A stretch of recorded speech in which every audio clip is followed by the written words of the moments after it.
over, man. It's game over.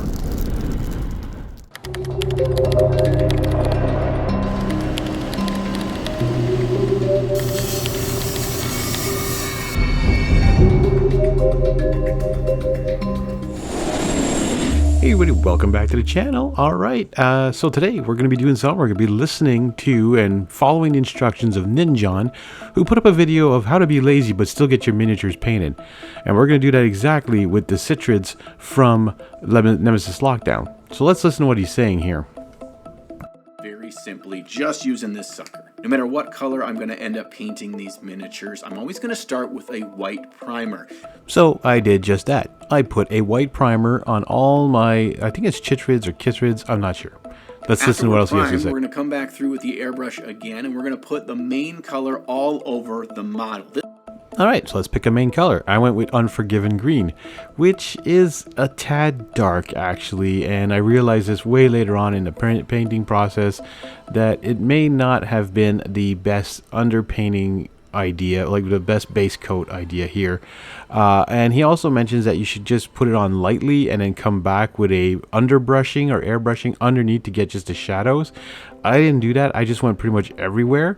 I tried to follow his video pretty closely. Again, he's a good inspiration to me.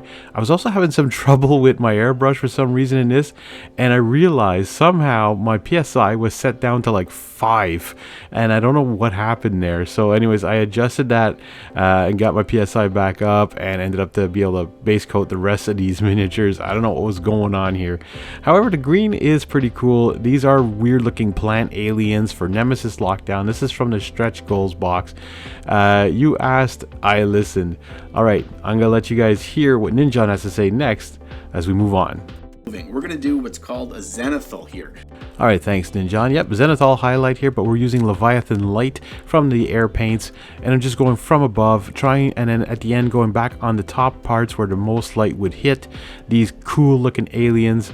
As you see, it does a great job doing that and doing everything we need for that part. Next up is our wash step, where we'll show all the details and definition of our models. The oil wash is our secret weapon here. You could certainly use a pre-packaged wash from a mini painting company, but those tend to tint the entire surface of the model way more, and they don't give us those big jumps in dark contrast in the cracks and details like an oil wash does. I am not going to dabble in oil washes. I'm going to use my Vallejo Game Wash dipping pot and dip these suckers in it, and you know what, it does taint the whole mini, but using the makeup sponge after to soak up most of the parts that I didn't want to have too much on it, especially like the outer layer of it, does a great job. Now he does mention do a bunch of these, let them sit a bit and then come back and remove it, but this one, if you don't remove it right away, I find it gets really thick and sticky quick.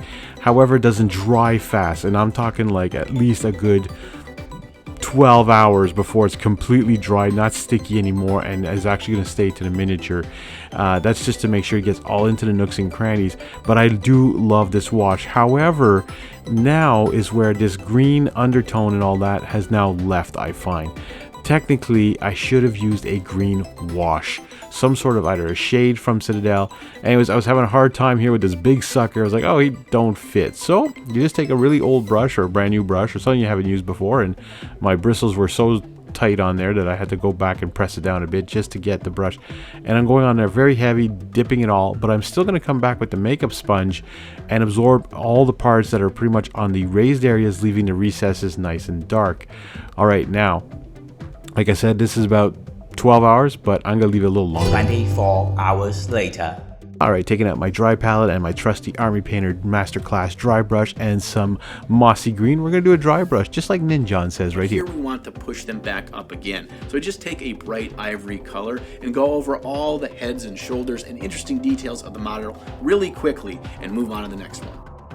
That's what I did. I went really quickly, moved on to the next one. Now what's really fun about these ones is that they have so many details that the dry brush picks them up very quickly, and you go very lightly. You do not want to push this brush too much, and you don't want to get too much in all the recesses. Now there isn't like too much shadow on this one, like underneath stuff, so you don't want to go under, there is shadow, but you don't want to go underneath and hit everything here, right? You just don't want to do that. All right, so there we go. We're just going to put that mossy green on everything. And there you have it, folks. This is called sun dropping, or super quick, lazy miniature preparation.